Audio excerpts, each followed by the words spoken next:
Alhamdulillah bukti nyata dari Warginet dan juga para donatur, Masjid Darut Tauhid di Gajah alhamdulillah masih berdiri kokoh sampai saat ini teh. Alhamdulillah. Insya Allah mohon doanya mudah-mudahan senantiasa Allah lindungi gitu ya. Amin. Dan ketika nanti diuji roboh ya kita bangun lagi gitu Betul, ya. Ketika roboh lagi terus aja bangun lagi. Terkait zakat ini dari segi definisi memang banyak sekali ya pengertiannya, tapi kita ambil contoh yang sederhana. Jadi zakat itu berasal dari kata at-tahuru yang memang berarti membersihkan gitu, atau berkembang. Dalam hal ini membersihkan jiwa, kemudian membersihkan harta. Terkait zakat ini, mangga silakan bagi siapapun yang ingin kita bantu terkait penghitungannya, kemudian terkait program-programnya. Nah ini bisa menghubungi kami ya di call center kami.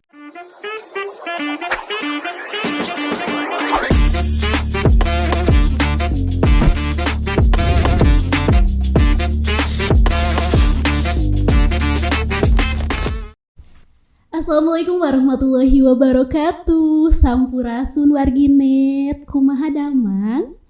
Alhamdulillah ya, kita semua semoga selalu dalam keadaan sehat walafiat. Semoga juga kita selalu berada dalam perlindungan Allah Subhanahu wa taala. Amin. Selamat datang kembali di Suara Garut, di podcast suaragarut.id.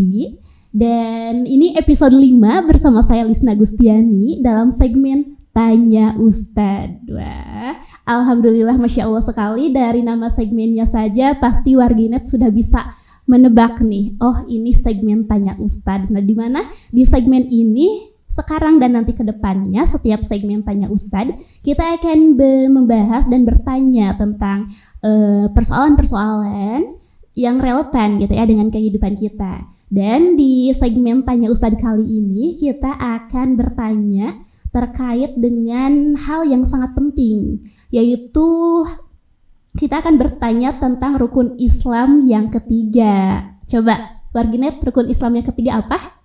Betul, kita akan membahas bertanya tentang zakat. Kepada siapa? Dan ini sudah hadir alhamdulillah bersama saya ada Kang Nopian, di mana Kang Pian ini merupakan beliau itu sebagai kepala dari DT Peduli Garut. Langsung saja kita sapa. Assalamualaikum Akang. Waalaikumsalam warahmatullahi wabarakatuh. Alhamdulillah, bagaimana kabarnya? Alhamdulillah luar biasa ya. Allahu Akbar. Alhamdulillah ya, semoga kita selalu diberikan kesehatan ya Kang. Gimana Kang tadi perjalanan ke sini lancar ya? Alhamdulillah lancar. Alhamdulillah. Nah Kang, sebelum kita ke pembahasan nih, sebelumnya saya mengucapkan terima kasih kepada Akang telah hadir di podcast Suara Garut. Lalu mungkin boleh disapa Warginet yang di rumah, juga mungkin perkenalan lagi. Siap, Assalamualaikum warahmatullahi wabarakatuh. Warginet Suara Garut, salam silaturahim. Saya Kang Pian dari Darut Tauhid Peduli Garut, atau biasa orang mengenal itu lembaganya Aagim gitu ya. Alhamdulillah kami aturkan juga ke tim Suara Garut dan juga Warginet yang malam ini bisa sama-sama kita menyimak, dan juga nanti ketika ada hal-hal yang perlu dikonsultasikan insya Allah kita bisa bersama-sama seperti itu. Baik, terima kasih Kang Pian atas perkenalannya. Warginet, kita sudah berkenalannya dengan Kang Pian, dan langsung saja kita ke pembahasan seperti yang tadi di awal telah saya sampaikan. Kita akan membahas, bertanya, berdiskusi tentang zakat nih. Jadi Kang, zakat nih, menurut Akang atau dalam Islam itu zakat itu apa Kang? Baik, terima kasih Teh Lisna. Terkait zakat ini dari segi definisi memang banyak sekali ya pengertiannya, tapi kita ambil contoh yang sederhana. Jadi zakat itu berasal dari kata at-tahuru yang memang berarti membersihkan gitu, atau berkembang. Dalam hal ini membersihkan jiwa, kemudian membersihkan harta. Ada juga pengertian yang lainnya yang memang secara umum ini zakat merupakan rukun Islam yang tentunya menjadi unsur yang sangat pokok dalam penegakan syariat. Oleh sebab itu zakat itu secara hukum ialah wajib atas setiap muslim. Setiap muslim yang memang ada kaidah ataupun kriteria tertentu bagi siapapun yang wajib untuk berzakat. Baik. Nah, seperti itu ya warginet. Nah, Kang, tadi telah disinggung ya bahwa zakat itu merupakan rukun Islam yang pastinya wajib ya, wajib sama umat Islam gitu. Nah, selain itu, Kang, mengapa zakat itu penting?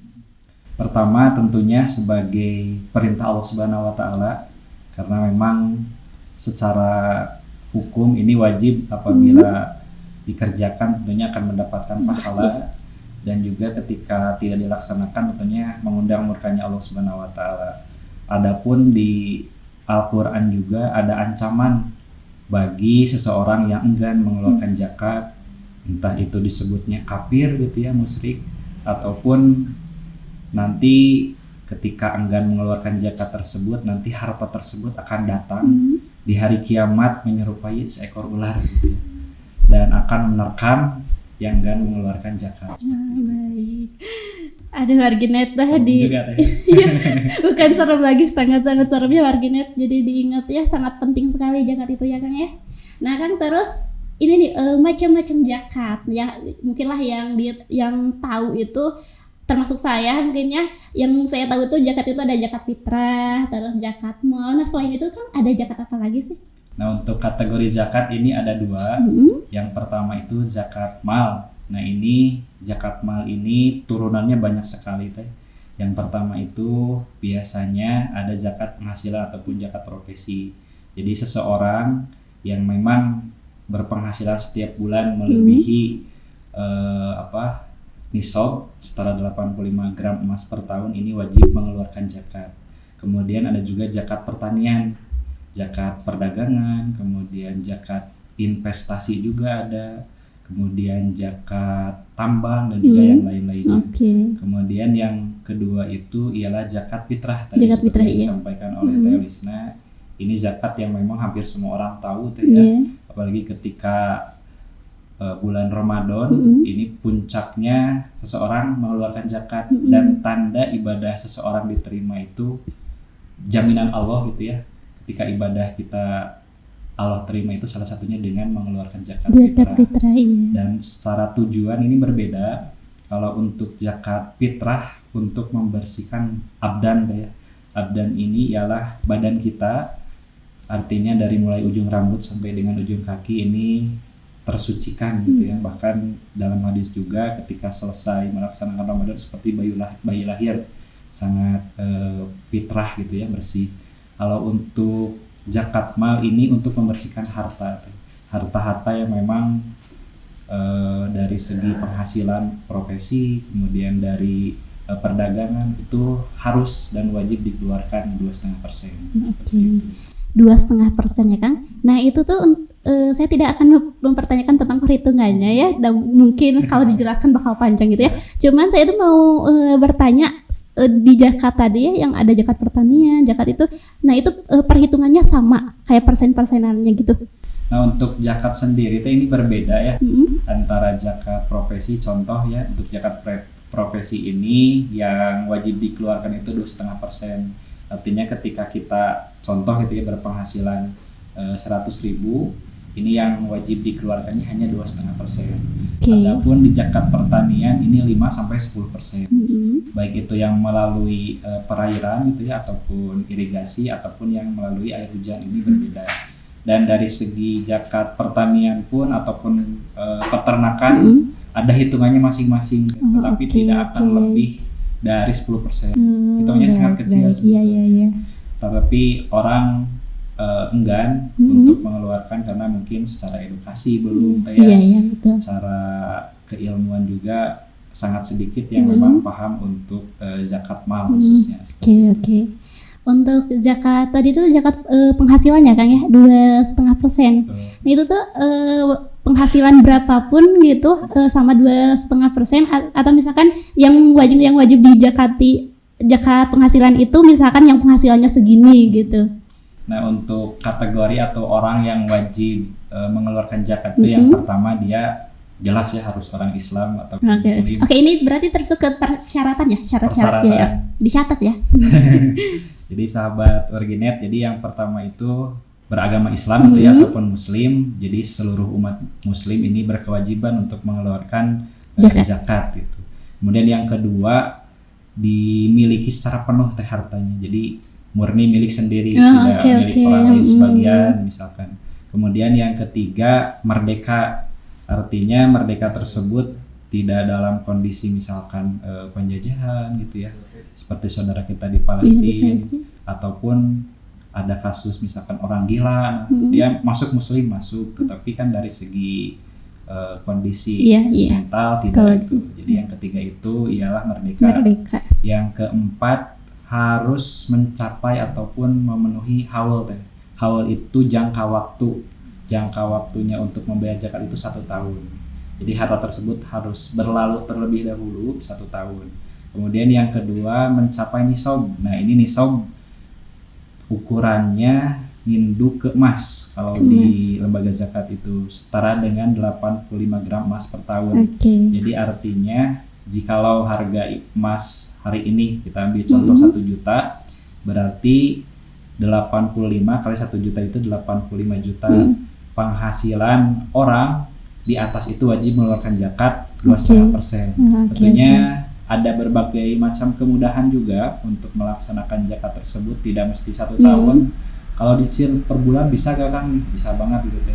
Tentunya untuk memudahkan agar dari segi manfaat cepat tersalurkan, para penerima manfaat bisa langsung merasakan manfaatnya, dan dari segi donatur ataupun muzaki mereka lebih secara hati mungkin lebih tenang, lebih jongjon gitu kalau kewajibannya sudah dilaksanakan. Iya, betul.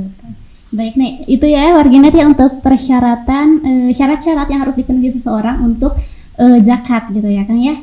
Nah, terus sekarang kan bagaimana zakat itu menurut Akang nih, zakat itu bisa membantu masalah kemiskinan di masyarakat, enggak sih, mengurangi masalah kemiskinan gitu?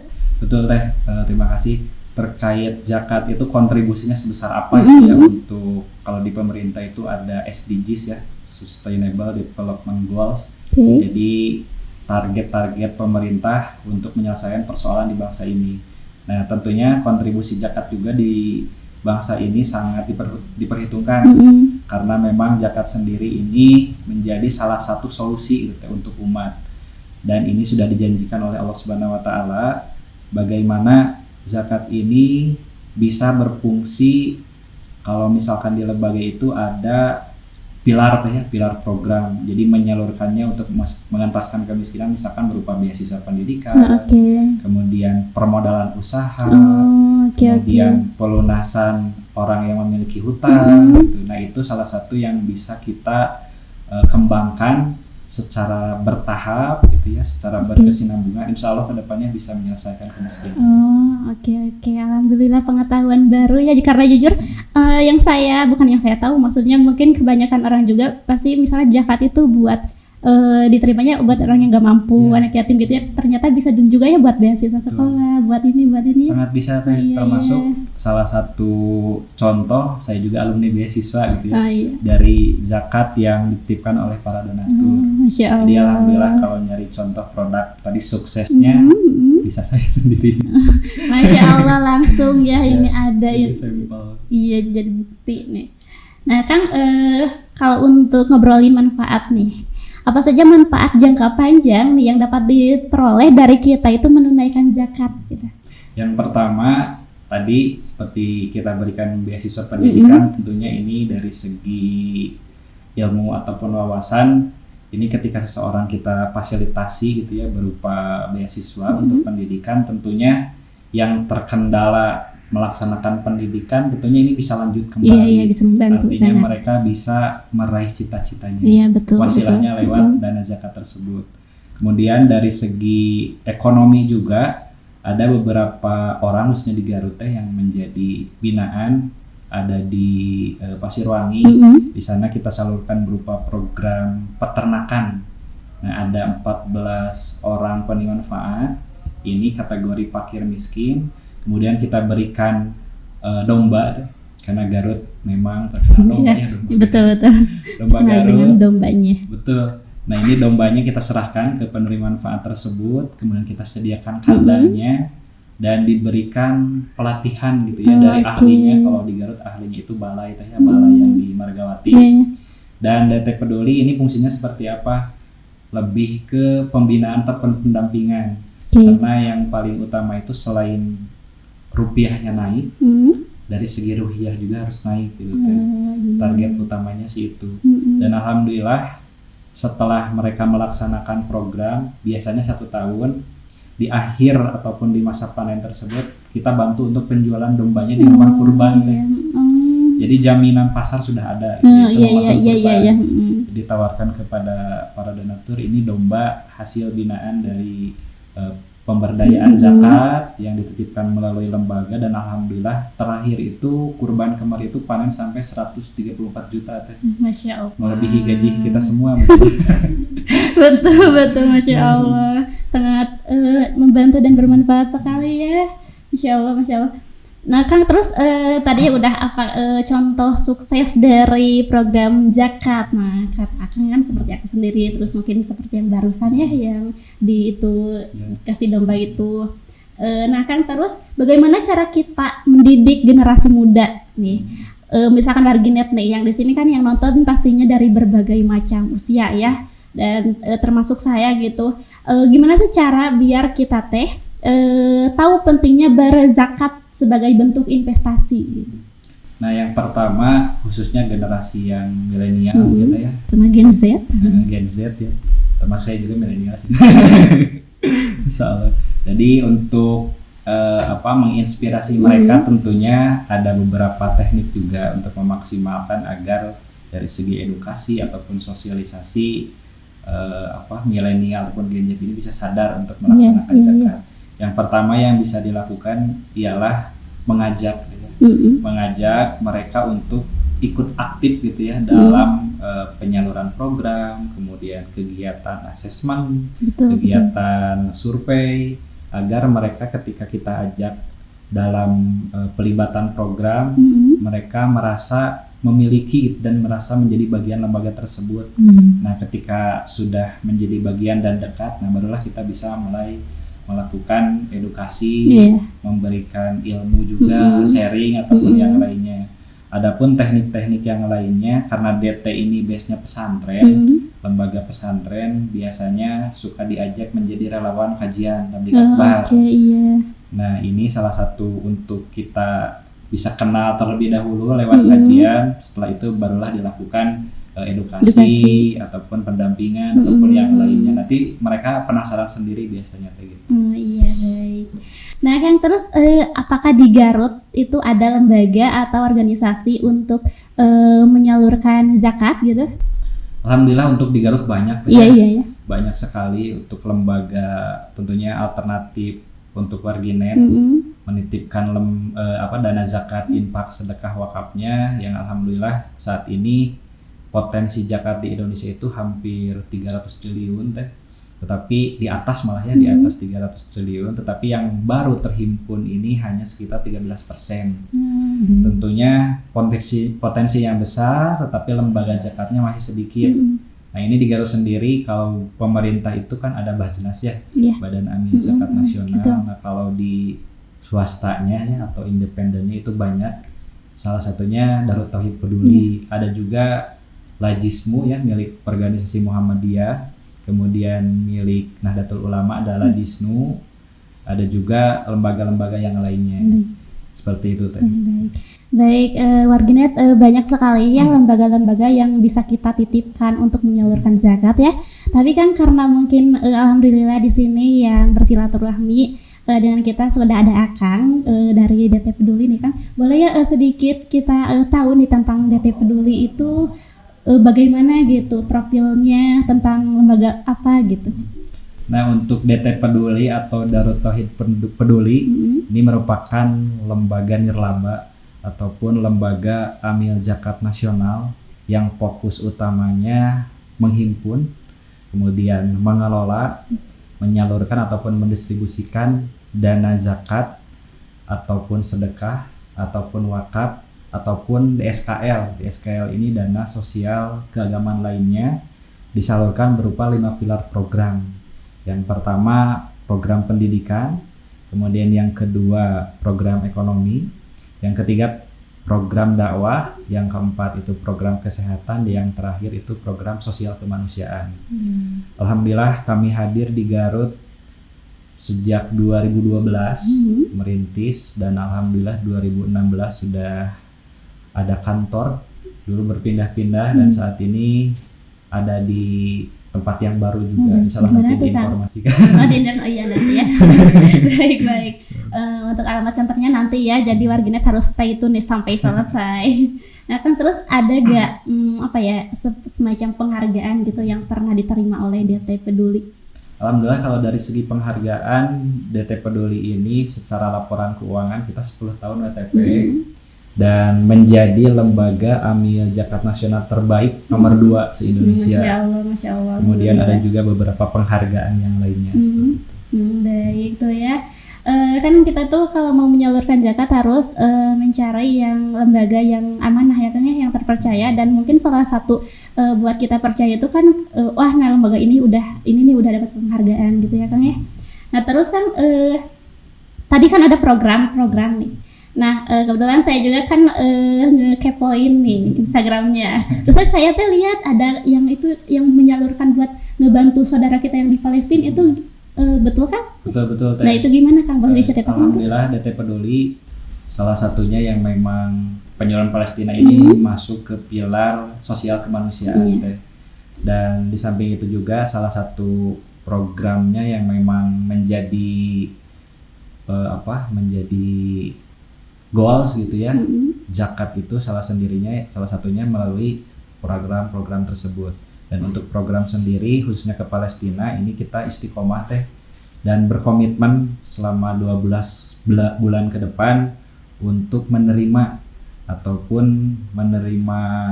baik itu dari korporasi gitu ya, dari individu, untuk kita salurkan langsung ke Palestina. Alhamdulillah bukti nyata dari Warginet dan juga para donatur, Masjid Darut Tauhid di Gajah alhamdulillah masih berdiri kokoh sampai saat ini teh. Insya Allah mohon doanya mudah-mudahan senantiasa Allah lindungi gitu ya. Amin. Dan ketika nanti diuji roboh ya kita bangun lagi gitu. Ketika roboh lagi terus aja bangun lagi. Ada juga Baitul Quran di masjid tersebut, ada santri-santri yang tentunya duafa anak-anak yatim dari Palestina. Kita buatkan program penghafal Al-Quran. Insya Allah dari segi amal jariah tentunya sampai kepada mereka apa yang dititipkan, jadi tidak usah khawatir. Insya Allah sampai nanti juga ada reportnya itu sampai sejauh mana ya. Baik. Nah ya Warginet jadi tidak usah khawatir, karena kalau lembaga yang terpercaya yang amanah itu pasti akan transparansi dalam setiap pengumpulan dana gitu ya Kang ya. Nah terus kan lembaga atau organisasi zakat itu untuk kayak operasionalnya itu dari mana itu? Nah ini pertanyaan yang bagus ya, karena memang orang ketika menitipkan tuh ini mereka untuk menyalurkan dananya dari mana gitu. Apakah mereka digaji atau dibayar? Betul. Nah, ini pertanyaan yang sangat bagus juga. Jadi untuk operasional ataupun hak amil ini yang pertama ini sudah mendapatkan garansi dari Allah Subhanahu wa taala dalam Quran surat At-Taubah. Jadi di sana ada 8 golongan yang berhak menerima dana zakat gitu ya. Salah satunya ialah amilin. Jadi untuk kebutuhan operasional ataupun biaya sewa kantor, sosialisasi lembaga, termasuk dalam hal ini gaji para pengelolanya sudah termasuk di dalam At-Taubah tersebut. Kemudian ada juga keputusan dari Menteri Agama, ini konstitusi negara kita ya, dari perundang-undangan ada aturan Kementerian Agama itu nomor 606 tahun 2020 di mana amil itu berhak gitu ya menerima dana zakat 12,5% dan dari infak itu 20% dan tidak boleh lebih dari itu karena nanti akan muncul ini ketika lembaga penerimaannya besar otomatis gajinya besar juga dong ya. Karena ada beberapa kasus lembaga yang memang gaji pengelolanya sampai ratusan juta. Nah ini ada etikanya itu tercantum dalam Fatwa MUI nomor 8 tahun 2011 di mana seorang amil atau pengelola zakat itu yang ditugaskan oleh negara itu harus mengutamakan 3 prinsip. Yang pertama prinsip transparan gitu. Kemudian yang kedua proporsionalitas. Yang pertama itu kewajaran. Yang kedua proporsionalitas, yang ketiga kepantasan. Jadi harus wajar, proporsional dan juga pantas. Tidak boleh terlalu besar apalagi. Karena memang takutnya menyakiti hati mujaki gitu ya. Yang menitipkan yang malah dipotong. Betul. Baik. Nah itu ya, mungkin dari warganet juga ada yang bertanya-tanya sana itu apa yang membantu menyalurkan biaya operasionalnya dari mana? Itu ya udah terjawab, alhamdulillah. Nah terus kan perbedaan lembaga zakat nih sama lembaga sosial itu gimana sih, sama apa gimana? Nah betul Teh, adanya lembaga zakat dan juga lembaga sosial ini dari segi perbedaan yang pertama dari regulasi. Nah ini kalau lembaga zakat secara izin ini langsung dari Kementerian Agama dan juga Kementerian Hukum dan HAM. Nah kalau untuk lembaga sosial ini biasanya di bawah Kementerian Sosial, jadi ada core-nya masing-masing gitu. Dan untuk lembaga zakat itu khusus dipantau langsung oleh Kementerian Agama, kemudian tadi Kemenkumham, dan juga ada koordinasi yaitu melalui Baznas. Baik. Nah ya, kita sekarang udah tahu nih bedanya lembaga sosial sama lembaga zakat. Nah terus kan tadi karena kita membahas tentang zakat nih, terus juga tadi udah tahu nih menyalurkannya. Kenapa sih kita harus menyalurkan zakat itu lewat lembaga yang udah resmi dan yang amanah? Yang pertama tentunya sesuai sunnah ya Rasulullah, bahwa dulu itu ya pada zaman Rasulullah itu Rasulullah menugaskan para sahabat untuk menjadi seorang amil atau menghimpun dana zakat, dan mereka harus mencari gitu ya orang-orang yang memang sudah wajib mengeluarkan zakat ke pelosok-pelosok. Nah artinya saat ini relevansinya, saat ini misalkan contohnya amil DT Peduli ini ditugaskannya oleh siapa? Ini oleh pemerintah juga sama, karena saat ini kita ada di negara Indonesia yang tentunya setiap regulasi ataupun aturan ada di bawah pemerintah. Nah yang pertama itu harus sesuai sunnah gitu ya. Insya Allah DT Peduli juga menjadi lembaga yang memang menjalankan syariah juga, kemudian menjalankan aturan NKRI juga, kemudian aturan regulasi juga. Kemudian yang kedua, agar efektif dan efisien, dimana ketika dititipkan ke lembaga itu banyak kemudahan ya. Betul. Sekarang kan pengennya orang tuh transfer aja, scan QRIS gitu. Iya. Nah ini ke lembaga bisa lebih efektif dan efisien dari segi penyaluran ataupun dari segi menitipkan. Bisa melalui transfer, kemudian bisa dijemput juga ke rumahnya, ataupun bisa datang langsung ke kantor. Kemudian yang ketiga dari segi maslahah teh, ketika ke lembaga itu kan lembaga itu diaudit ya, jadi ketika menitipkan dana ke lembaga itu insya Allah nanti akan teraudit, jadi tidak usah khawatir dananya kemana-kemana gitu karena diaudit. Kemudian yang ketiga itu menjaga kerahasiaan donatur. Kadang kita tuh menitipkan ataupun menyalurkan zakat tuh pengennya langsung biar merasa dihargai oleh yang menerimanya. Nah kalau ke lembaga itu kita hanya menitipkan, setelah itu udah lepas gitu, mau disalurkannya kemana, untuk siapa, berapa orang itu sudah menjadi tanggung jawab lembaga. Jadi untuk menjaga keikhlasan para donatur. Baik. Nah seperti itu ya warganet. Terus kan kalau untuk penyaluran zakat zakat fitrah kalau tidak salah itu lebih baik kita serahkan ke lembaga zakat atau kayak diserahkan sendiri gitu Kang? Semuanya bagusnya idealnya biar sesuai sunnah ke lembaga. Atau ya biar rata gitu ya. Betul, agar lebih tepat manfaat dan juga tepat sasaran. Biasanya lembaga itu melakukan asesmen terlebih dahulu sebelum mereka menyalurkan program ataupun dana. Nah, untuk assessment sendiri tentunya ada beberapa kriteria agar mereka itu masuk gitu ya ke kriteria tersebut, dilakukan assessment terlebih dahulu atau survei, dan agar kebutuhan mereka sesuai. Misalkan ini butuhnya modal usaha tapi kita malah kasih sembako kan nggak sesuai. Oh, ini mah perlu ataupun masih kita bisa bantu diproduktifkan, tapi malah kita kasih sembako ataupun yang lainnya, ini kan nggak tepat sasaran.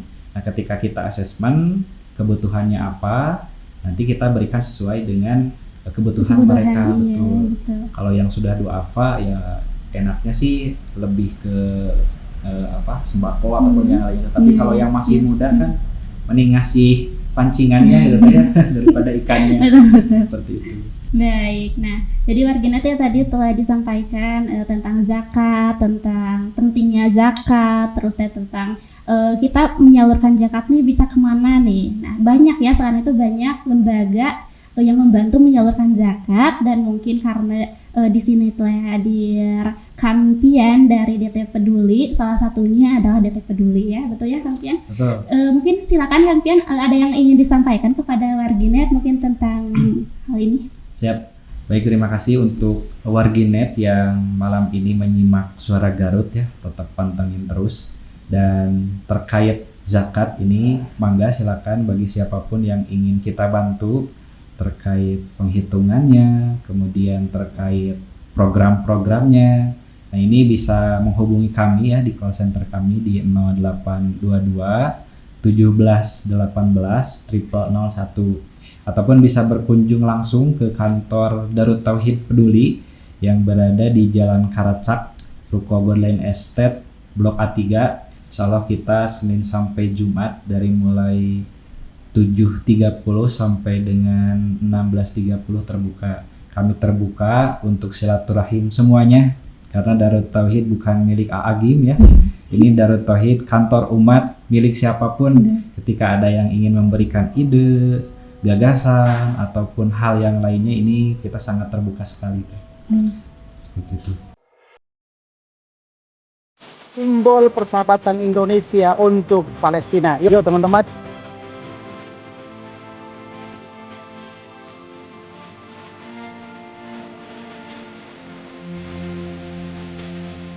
Setelah mereka mendapatkan bahan pangan, mereka mendapatkan bantuan perlengkapan musim dingin, mereka akan periksa nih di sini. Insya Allah DT Peduli berkomitmen selama 12 bulan ke depan akan terus mengirimkan bantuan titipan dari para donatur dan jamaah dari Indonesia. Terima kasih sekali lagi atas bantuan, kepercayaan, dan juga doa-doa dari Bapak Ibu semua untuk saudara kita di Palestina.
Baik warganet, kita sudah berbincang sangat banyak sekali dengan Kampian dari DT Peduli, dan semoga saja perbincangan saya dengan Kampian dapat diambil banyak sekali hal positif ya warganet ya.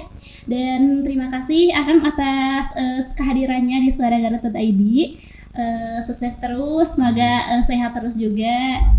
Nah, buat warganet juga terima kasih yang sudah menonton. Jadi warganet, zakat itu bukan hanya kewajiban, tetapi zakat adalah cerminan kepedulian kita terhadap sesama. Juga itu sebagai pengingat bahwa rezeki atau yang kita miliki itu bukan hanya milik kita, itu adalah titipan, gitu ya kan? Betul. Nah, sekali lagi terima kasih, dan buat warganet yang punya informasi atau berita terupdate itu bisa dikirimkan ke Suara Garut dan nanti akan di-up oleh Suara Garut. Bisa hubungi kami di WhatsApp 0811220335. Baik, dan bisa juga follow semua akun sosial media dari Suara Garut, dan juga untuk tayangan ulang podcast ini bisa ditonton di YouTube, di channel YouTube suaragarut.id. Baik, terima kasih. Saya Lisna Gustiani pamit undur diri. Sampai bertemu di episode selanjutnya. Wassalamualaikum warahmatullahi wabarakatuh.